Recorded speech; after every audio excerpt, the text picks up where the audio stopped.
It's not Ukraine. It's Ukraine as a part of NATO. NATO is the most violent, aggressive alliance in the world. Here we talk about it as a peacekeeping alliance. Really? Serbia, Iraq, Libya. What's the peacekeeping alliance? This is just recent years. NATO is a violent, aggressive alliance. Remember that NATO is the North Atlantic has recently been expanded to the Pacific and the Indian Ocean. They're part of the North Atlantic now. The last NATO summit, uh, its mission was extended to the Indo-Pacific region. The idea is to enlist Canada, Europe in the U.S. campaign against China. Actually, Vladimir Putin, apart from the criminality of the invasion of Ukraine, was also an act of criminal stupidity from his point of view, drove Europe into the pocket of the United States. Europe has other options. The natural commercial trading partners of Europe are to the east, the German-based industrial system in Europe, which has been very successful, highly reliant on resources from Russia. So it doesn't have much of an economy. It's about the level of Mexico, but has enormous rich resources, not just petroleum, but also minerals. And also, it's a path to the huge China market, which is the EU's largest market. That's their natural alliance. It's been a long issue right through the Cold War, whether Europe should become an independent force in world affairs with interactions with the East, or should it be in Washington's pocket under NATO? Putin solved that problem, gave the United States its fondest gift on a silver platter, Europe. Europe's suffering for it. They're declining, may even deindustrialize. The United States is doing fine. I mean, it's the Ukraine war is an immense gift to the United States. It's so plain that it's even discussed in high circles that a small fraction of the colossal U.S. military budget, it's seriously degrading its only military competitor. That's a bargain. The Russian military is severely harmed by the war. It costs the United States almost nothing. Europe's back in Washington's pocket. Fossil fuel industries, military industry are just ecstatic over the huge profits that they're gorging with. Military industry has new markets opening up as they show off their weapons in Ukraine. From every point of view, it's a huge bonanza for the United States. For the rest of the world, quite different. Ukraine itself is being devastated, along with partially Russia.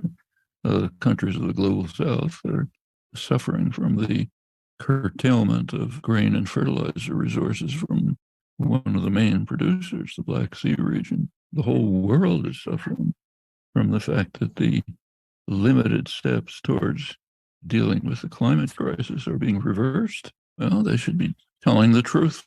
That's what the left should be doing. Truth is that Putin did give Washington a tremendous gift.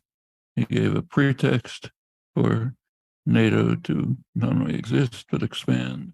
The Finland-Sweden case is quite interesting. Finland and Sweden are under absolutely no threat. I mean, they're just gloating over the fact that the Russian military is so weak it can't conquer cities a couple of kilometers from the border. All of a sudden, they're going to attack major military powers like Finland and Sweden. It's beyond comical. What's actually happening in Finland and Sweden, here's what the left should be talking about here. They both have quite advanced military industries, sophisticated advanced military industries. They're already partially integrated into NATO. They join the NATO exercises and so on. You fully join NATO, great markets and prospects for advanced military industry in Finland and Sweden. They can move on towards becoming more militarized right-wing societies, now integrated with the military-based NATO system. Big shot in the arm for the right wing and the military in both countries. That's Sweden and Finland joining NATO. Is Canada being defended by NATO? Who's being defended by NATO? Nobody. I mean, in fact, one very good East European historian Richard Sakwa, an England British historian, pointed out a couple of years ago that NATO exists mainly to deal with the consequences of its existence. It's the NATO expansion to the borders of Russia that were the provocation that led to the invasion of Ukraine. Didn't expand, you wouldn't have invasion. In fact, the crucial issue up till almost days before the invasion was, can Ukraine be neutralized? No Russian leader is going to accept Ukraine, right in the geopolitical heartland of Russia, to be a couple hundred kilometers from Moscow over an open plain, scene of invasions. They're not going to allow it to be heavily armed as part of a hostile military alliance. Not a single Russian leader would ever tolerate that. And it was the insistence up till the end. Putin was saying, insist on a neutral Ukraine, move towards the Minsk agreements. No reaction from Washington, not our business. We'll expand as we like. If China wants to bring Mexico and Canada into a hostile military alliance aimed at the United States, that's fine. There's no objection, I'm sure. Not just the nuclear power. It's not Ukraine. It's Ukraine as a part of NATO. NATO is the most violent, aggressive alliance in the world. Here we talk about it as a peacekeeping alliance. Really? Serbia, Iraq, Libya, what's the peacekeeping alliance? This is just recent years. NATO is a violent, aggressive alliance. They have heavy weapons in this century, 2000. One of the things that the United States did, which isn't discussed enough, is starting with George W. Bush, the second Bush, has been dismantling the arms control regime, which was steadily established with difficulty over 60 years. Bush dismantled the ABM treaty. It's very serious for Russia. It means putting anti-ballistic defenses so close to the Russian border, Romania, and so on. I mean, the pretext was you have to defend Europe against non-existent Iranian missiles. Well, you're a Canadian intellectual, you can maybe buy that story. Everybody else in the world laughed. But these ABM installations are first strike weapons. Every strategic analyst knows that.